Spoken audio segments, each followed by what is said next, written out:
Agar mendapat update novel dari kami, tolong di-subscribe. Bab 3346. Charlie tertawa. Apa yang ditakuti oleh kura-kura di dalam toples? Selama toples ini cukup kuat, pihak lain tidak bisa memecahkan toples kuat Anda dalam waktu singkat. Mengatakan itu, Charlie menambahkan, selain itu, Anda harus memahami satu hal, situasi Anda saat ini benar-benar berbeda dari mereka. Meskipun Anda terjebak di dalam toples, tetapi ini sendiri adalah sarang Anda. Kamu hanya diblokir di rumahmu sendiri. Ada makanan dan minuman, apa yang harus kamu takutkan? Bukan hanya tidak perlu takut, tetapi kualitas hidup Anda juga tidak akan mengalami penurunan karena terjebak. Berbicara tentang ini, Charlie membalikan kata-katanya dan tertawa. Tetapi orang-orang yang mengepung Anda di luar tidak sebahagia Anda. Tentara yang terdiri dari 15,000 hingga 20,000 orang yang terdiri dari front cataclysmic dan tentara pemerintah harus tetap berada di sini dalam angin dan hujan sepanjang waktu, dengan angin dan hujan, matahari dan hujan. Mereka semua harus menghadapinya di depan pintu Anda, jadi Anda bisa membayangkan siapa yang lebih sulit. Ketika Hamid mendengar ini, matanya tiba-tiba berbinar. Dengan bersemangat berkata, "Saudaraku, lanjutkan." Charlie tertawa, "Anda tahu, ini seperti sekelompok teman memancing yang berlari ke kolam ikan hitam, memegang keinginan kuat untuk menangkap ikan standar terbesar di kolam, tetapi ikan besar bersembunyi di air itu tidak terlihat. Kepalanya." Teman-teman nelayan tidak punya pilihan selain menggertakkan gigi dan mendirikan tenda di sisi kolam ikan, siap untuk berperang yang berkepanjangan. Angin dan hujan, matahari, makanan dan tidur, gigitan nyamuk, bahkan jika, tetapi juga menunda pekerjaan serius, tidak dapat memancing ikan, gaji tahunan ratusan ribu pekerjaan tidak dilakukan, atau setahun beberapa juta bisnis tidak melakukannya. Jadi, mereka bisa puas 1 atau 2 hari di kolam ikan. Siapa yang tahan selama 3 atau 5 hari? Bahkan jika ada teman memancing yang sangat keras kepala dan benar-benar dapat menggertakkan giginya dan menjulurkannya, tetapi ketika dia bertahan selama seminggu dan ikan tidak ditangkap, istrinya akan mengambil anak-anak dan ikan. Menikah lagi dengan lelaki tua di sebelah, jadi apalagi yang bisa dia lakukan saat itu? Hamid berkata dengan penuh semangat, "DMN, memang seperti itu." Charlie mengangguk, 15,000 orang dari front cataclysmic ada di sini untuk mengepung ikan milikmu yang satu ini, dan biaya hariannya puluhan juta dolar. Dan biaya ini benar-benar kerugian murni. Tetapi bagaimana jika 15,000 orang ini ditarik ke medan perang lain? Mungkin uang yang diperoleh dapat menutupi biaya puluhan juta dolar sehari, tetapi juga membawa keuntungan puluhan juta dolar ke front cataclysmic. Ini terbalik dan positif, itu 20 juta. Menurut Anda apakah mereka mampu melakukannya? Menyeretnya keluar? Berbicara tentang ini, Charlie tersenyum dan berkata dengan sangat tegas, "Jika front cataclysmic benar-benar berani berlarut-larut selama 1,5 tahun dengan Anda, persediaan Anda belum habis, front cataclysmic itu sendiri akan bangkrut." Sebagian besar orang mereka adalah tentara bayaran dan pekerja tim konstruksi tidak berbeda, yang membayar untuk bekerja dengan siapa, tidak membayar atau memberi lebih sedikit, mereka pasti akan pergi. Anda mendengar pekerja tim konstruksi mana yang memiliki perasaan dengan pemilik situs, tidak dapat membayar upah, dan masih bersedia terus bekerja untuknya? Hamid tertawa dan berkata dengan penuh semangat, "Mengerti. Saya benar-benar mengerti. Sekarang yang paling pasif sebenarnya bukan saya, kura-kura di dalam toples, tetapi mereka, orang-orang yang ingin menangkap kura-kura." Charlie mengangguk dan tertawa. "Jadi saya percaya bahwa front bencana alam pasti sangat khawatir sekarang. Jika Anda tiba-tiba mengumumkan bahwa Anda ingin berdamai dengan mereka saat ini, mereka pasti akan memanfaatkan kesempatan ini. Bahkan jika mereka tidak siap untuk benar-benar berdamai dengan Anda, mereka pasti akan memanfaatkan kesempatan baik ini untuk melakukan kontak dengan orang-orang di pihak Anda terlebih dahulu, sehingga mereka dapat merasakan sikap Anda dan memeriksa mulut Anda." Hamid menganggukkan kepalanya dan berkata, "Analisis Kakak masuk akal. Kemudian saya akan menemukan saluran untuk menghubungi mereka dan melihat apakah mereka mau bernegosiasi." Charlie tertawa. "Ketika menghubungi mereka, Anda harus tulus dan memberitahu mereka secara langsung bahwa jika mereka mau berbicara, Anda akan mengirim seseorang dengan otoritas penuh untuk mewakili Anda untuk secara pribadi pergi ke wilayah mereka dan berbicara dengan mereka. Tetapi Anda harus dengan jelas memberitahu mereka bahwa perwakilan Anda harus berbicara dengan Panglima tertinggi front bencana." Hamid langsung menyatakan, "Tidak masalah, saya punya teman yang merupakan pemasok barang untuk tentara pemerintah dan memiliki hubungan yang baik dengan para petinggi tentara pemerintah. Saya dapat memintanya untuk membantu mengirim pesan." Bab 3347. Keadaan Walter Chen dari front cataclysmic akhir-akhir ini memang seperti yang telah diduga Charlie, sangat tersiksa. Dia awalnya berpikir bahwa tentara menekan dan mengepung tanpa pertempuran, pasti akan membawa tekanan psikologis yang besar kepada Hamid dan anak buahnya. Dan bahkan tidak butuh waktu lama bagi tentara internal Hamid untuk menjadi tidak terorganisir, atau bahkan membelot. Tapi yang tidak dia duga adalah beberapa hari telah berlalu dan bahkan seekor anjing pun tidak keluar dari sisi Hamid. Melawan perang pengepungan semacam ini, yang paling ditakuti adalah kemauan musuh. Begitu pihak lain tidak takut. Itu benar-benar akan menjadi konsumsi yang tidak terbatas, sampai Hamid kehabisan amunisi, atau pihak mereka tidak bisa mendukung sampai.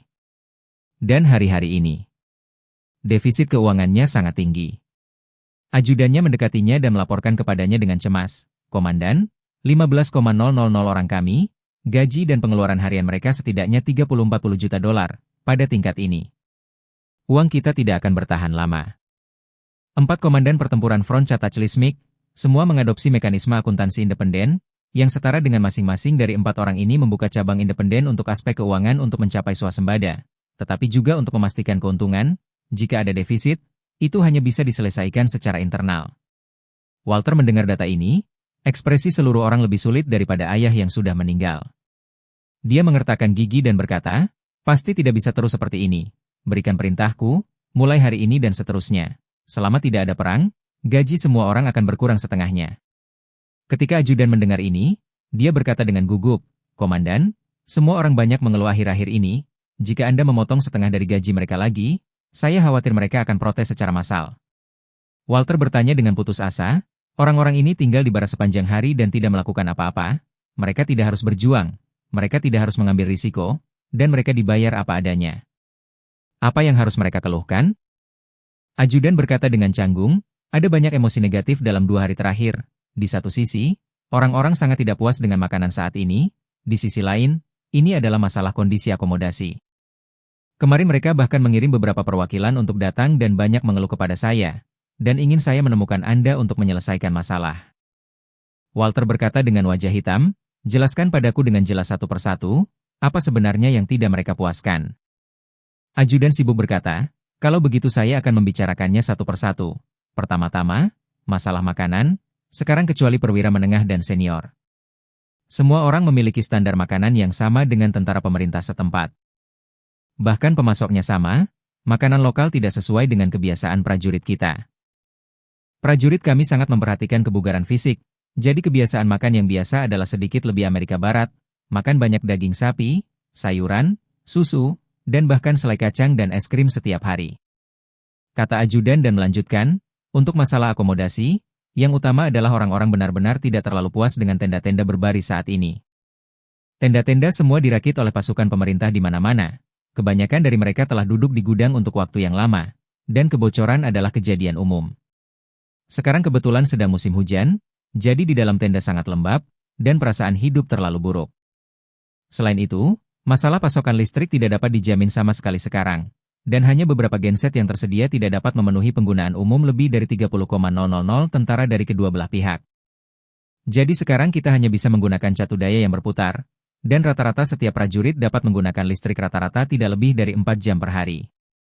Jadi semua orang sekarang meminta penggantian terpadu dengan rumah papan bergerak modular, dan kemudian memastikan pasokan listrik 24 jam. Bab 3348. Walter mengutuk dengan marah, "Bajingan-bajingan ini. Apakah mereka di sini untuk perang atau untuk liburan?" Ajudan itu berkata tanpa daya, "Komandan, meskipun mereka di sini untuk bertarung, Anda harus tahu. Mereka sendiri tidak suka bertarung keras." Mengatakan itu, dia menambahkan, "Prajurit akar rumput dari organisasi kami adalah tentara bayaran yang paling murni. Mereka berlatih dan berjuang untuk hidup mereka untuk mendapatkan lebih banyak uang untuk menikmati hidup, sebaliknya. Menurut Anda siapa yang mau mengambil risiko begitu banyak untuk kehabisan dan melakukan pekerjaan semacam ini?" Walter tidak bisa berkata apa-apa untuk sementara waktu. Dia sangat menyadari situasi Front Cataclysmic saat ini. Meskipun benar bahwa Cataclysmic Front memiliki 4 komandan pertempuran serta ratusan perwira pertempuran berbintang, puluhan ribu perwira dan tentara biasa telah bergabung dengan Front Cataclysmic hampir secara eksklusif demi keuntungan. Untuk tentara bayaran ini, tidak ada kesetiaan kepada Front Cataclysmic untuk dibicarakan. Orang hanya berpikir bahwa pendapatan, skala, dan popularitas organisasi ini bagus, jadi pilihlah untuk menjual hidup mereka demi keuntungan lebih.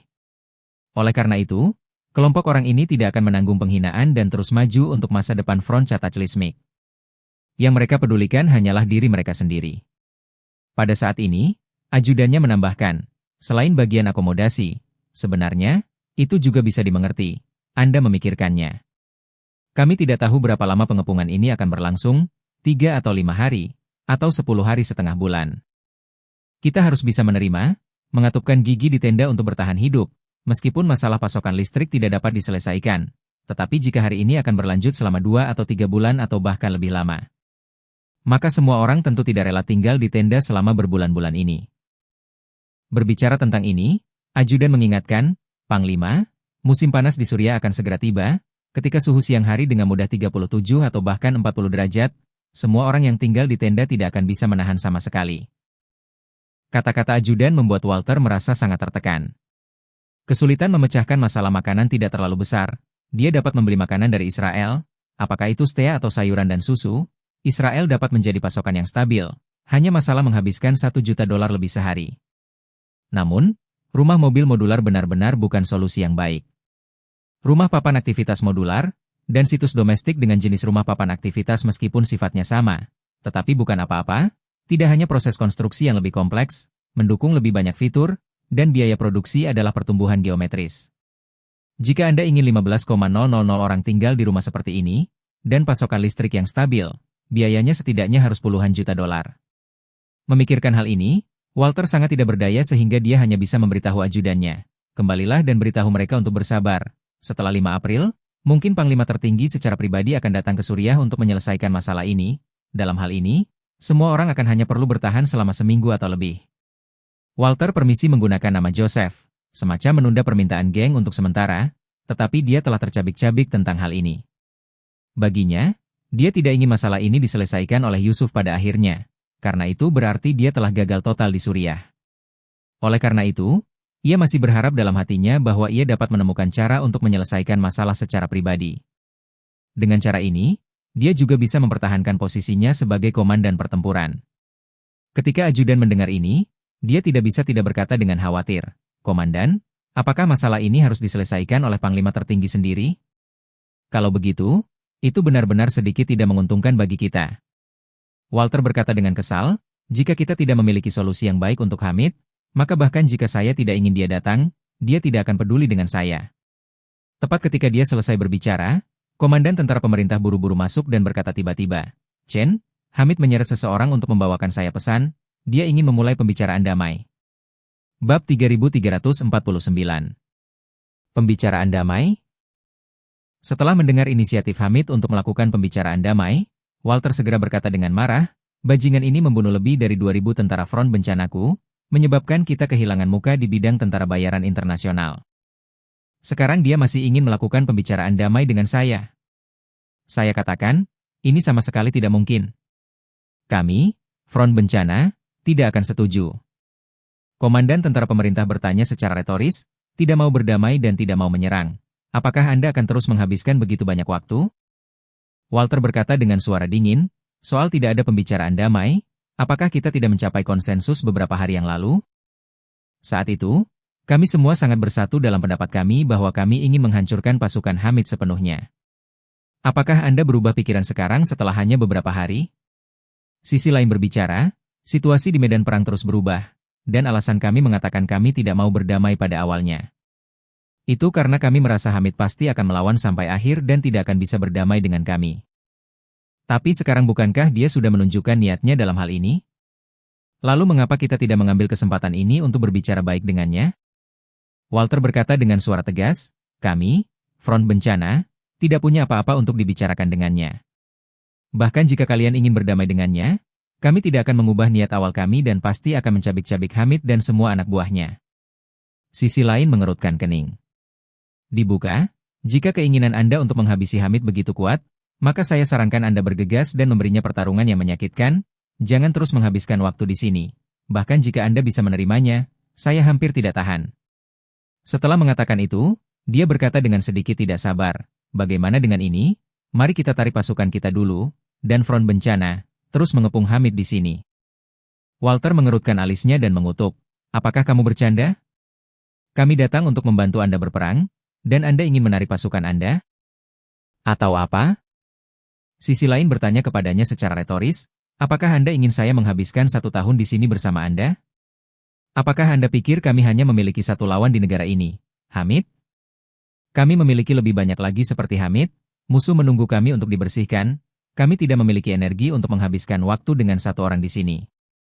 Mengatakan itu, pihak lain mengatakan dengan nada tegas, hierarki militer kami telah memberikan instruksi yang jelas, jika tidak ada solusi yang jelas untuk masalah ini dalam waktu 5 hari, kami semua akan menarik pasukan kami untuk kembali beristirahat dan memulihkan diri. Dan kemudian merumuskan kembali rencana pertempuran, apakah Anda berpartisipasi atau tidak? Walter melihat bahwa pihak lain sama sekali tidak bercanda dengannya, dan sedikit gugup. Dia tidak takut pasukan pemerintah akan mundur saat ini. Dia terutama takut bahwa pasukan pemerintah akan berpikir bahwa kekuatan Front Cataclysmic tidak cukup baik dan akan meninggalkan Front Cataclysmic sendirian. Jika itu terjadi, semua upaya dan pengorbanan yang mereka lakukan di tahap awal akan sia-sia. Begitu pasukan pemerintah berbalik, begitu kedua belah pihak berhenti bekerja sama, masalah 100 km persegi tanah pasti akan berkurang menjadi 0. Memikirkan hal ini, Walter buru-buru menasihati, Anda jangan buru-buru mundur. Hamid saat ini mengambil inisiatif untuk meminta pembicaraan damai, alasannya pasti dia tidak bisa bertahan. Jadi dia ingin menemukan cara untuk hidup melalui pembicaraan damai sebelum runtuhnya seluruh lini. Jika kita bersikeras tidak ada kesepakatan, mungkin pihak lain akan hancur dengan sendirinya. Bab 3350. Panglima tentara pemerintah berbicara, menurut informasi yang kami dapatkan, Hamid seharusnya memiliki cadangan perbekalan yang besar, lebih dari tidak berani mengatakannya. Tetapi untuk bertahan beberapa bulan tentu tidak masalah baginya. Walter berkata, itu semua adalah rumor di luar, kita tidak tahu berapa banyak cadangan yang dimiliki Hamid. Bagaimana jika dia dengan sengaja memasang bom asap untuk membingungkan kita? Jika Hamid dengan sengaja memasang tabir asap untuk membingungkan kita dan membuat kita berpikir bahwa dia memiliki banyak persediaan dan kemudian berdamai dengannya, maka kita akan tertipu oleh tipuannya. Walter menambahkan, dan Anda tidak boleh lupa. Dia telah mengintegrasikan banyak orang yang tersesat beberapa waktu lalu, dan sekarang setelah jumlahnya berlipat ganda, persediaan akan dikonsumsi lebih cepat dan lebih cepat. Tidak bagus, sekarang bahkan sebulan tidak akan bertahan, dan yang harus kita lakukan adalah sedikit lebih sabar, dan pada saat yang sama menjadi sedikit lebih tegas dengan Hamid. Jika kita tidak meninggalkan kesempatan baginya untuk menengahi, dia pasti akan berantakan.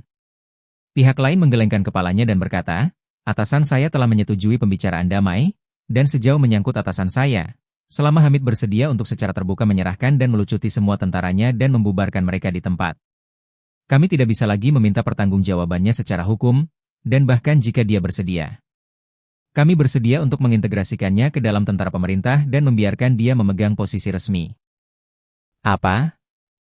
Walter berseru, Hamid harus digantung di depan umum karena membunuh begitu banyak dari kalian. Tapi kalian masih ingin memasukkannya ke dalam dekret? Sisi lain berkata dengan tidak peduli, selama dia mau menyerah, itu bukan masalah, kamu harus tahu. Jika Hamid menyerah, kepercayaan dari semua oposisi akan mengalami kemunduran serius, yang merupakan hal besar bagi kami. Walter menggertakkan giginya dan berkata, Hamid adalah musuh bebuyutan front bencana alam kita. Jika kalian ingin membuat dekret untuknya, Anda harus memikirkan bagaimana Front Cataclysmic kami akan menanggapi masalah ini di masa depan. Apakah Anda ingin membuat musuh dari seluruh Front Cataclysmic? Ketika pihak lain mendengar kata-kata ini, mereka jelas sedikit khawatir. Memang, tidak ada yang berani memprovokasi Front Cataclysmic yang kuat dengan santai.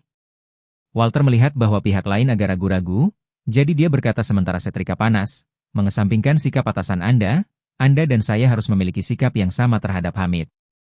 Kami berdua ingin membunuhnya sebelum terlambat.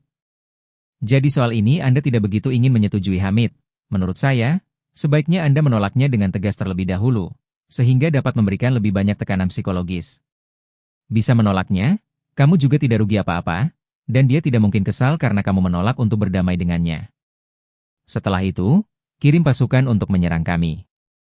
Pihak lain berpikir sejenak dan berkata, sejujurnya, Komandan Chen, bahkan jika saya tidak ingin berdamai dengan Hamid, saya khawatir masalah ini bukan lagi urusan saya.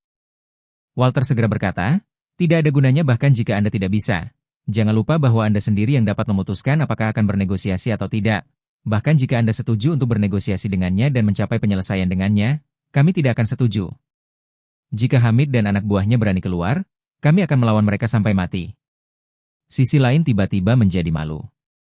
Jika Walter benar-benar tidak ingin berdamai, tidak ada gunanya mereka berbicara dengan Hamid. Lagi pula, siapa yang bisa melakukan apapun kepada mereka jika front bencana tidak menarik pasukannya saat itu? Memikirkan hal ini, dia berkata tanpa daya, Komandan Chen, saya akan memberi Anda paling banyak 5 hari lagi untuk dipertimbangkan. Setelah 5 hari jika Anda masih tidak mau berdamai dengan Hamid, maka kita harus menarik pasukan kita. Oke. Walter berpikir bahwa dia dapat menunda selama 5 hari lagi, jadi dia setuju tanpa ragu-ragu dan berkata dengan acuh tak acuh, kalau begitu kamu harus berbicara kembali dengan Hamid dulu, dan mengatakan bahwa kamu tidak akan mempertimbangkan pembicaraan damai untuk saat ini. Baik. Selanjutnya, kabar itu segera kembali ke Hamid melalui perantara. Ketika dia mendengar bahwa pasukan pemerintah tidak mau bernegosiasi dengannya, dia sangat marah dan mengutuk, DMN, saya ingin bernegosiasi, tetapi mereka tidak mau. Sungguh memalukan. Setelah mengatakan itu, dia bertanya kepada Charlie, saudaraku, apa yang harus kita lakukan sekarang?